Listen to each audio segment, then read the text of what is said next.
نہیں نگاہ میں منزل تو جستجو ہی سہی، نہیں نگاہ میں منزل تو جستجو ہی سہی، نہیں وصال میسر تو آرزو ہی سہی۔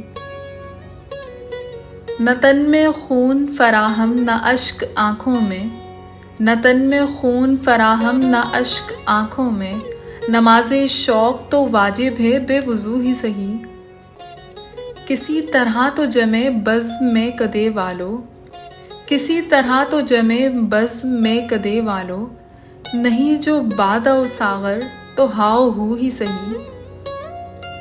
گر انتظار کٹھن ہے تو جب تلک اے دل، گر انتظار کٹھن ہے تو جب تلک اے دل، کسی کے وعدہ فردا کی گفتگو ہی سہی۔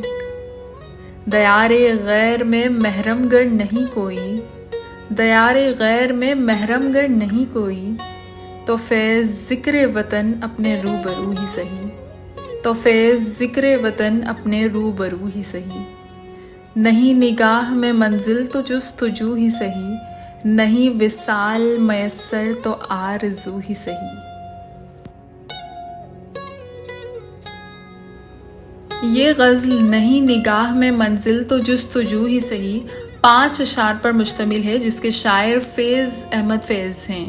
جیسا کہ آپ سب جانتے ہیں کہ فیض اردو ادب کے عظیم ترین شعراء میں شمار ہوتے ہیں، جن کا تعلق ترقی پسند تحریک سے تھا اور جن کی شاعری میں عشق، جدوجہد، مزاحمت، امید، جلا وطنی اور انقلاب کا خوبصورت امتزاج ملتا ہے۔ فیض کا کلام دل میں اترتا ہے کیونکہ وہ صرف الفاظ نہیں بلکہ جذبات اور تجربات کو بیان کرتے ہیں۔ فیض کہتے ہیں کہ اگر منزل سامنے نہیں تو اس کی تلاش ہی کافی ہے، اور اگر وصال میسر نہیں تو آرزو ہی سہارا بن سکتی ہے۔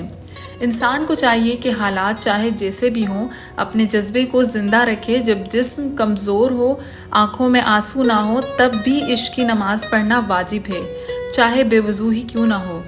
یہاں عشق کو عبادت سے تشبیہ دی گئی ہے، جو اس بات کو ظاہر کرتی ہے کہ سچے جذبات کے لیے ظاہری حالت کی پابندی ضروری نہیں ہوتی۔ مزید شاعر زندگی کی محفل کو کسی نہ کسی طور پر سجانے کی بات کرتے ہیں، چاہے وسائل نہ ہوں، جوش اور جذبہ ہی کافی ہے۔ انتظار اگر کٹھن ہو تب بھی امید اور وعدوں کی باتیں دل کو سہارا دے سکتی ہیں۔ غزل کے آخری شعر میں فیض جلا وطنی کی حالت بیان کرتے ہیں کہ اگر دیار غیر میں کوئی محرم نہیں تو وطن کی یادیں ہی دل کو سکون دے سکتی ہیں۔ شاعر اپنی تنہائی کا علاج وطن کی یاد میں ڈھونڈتے ہیں۔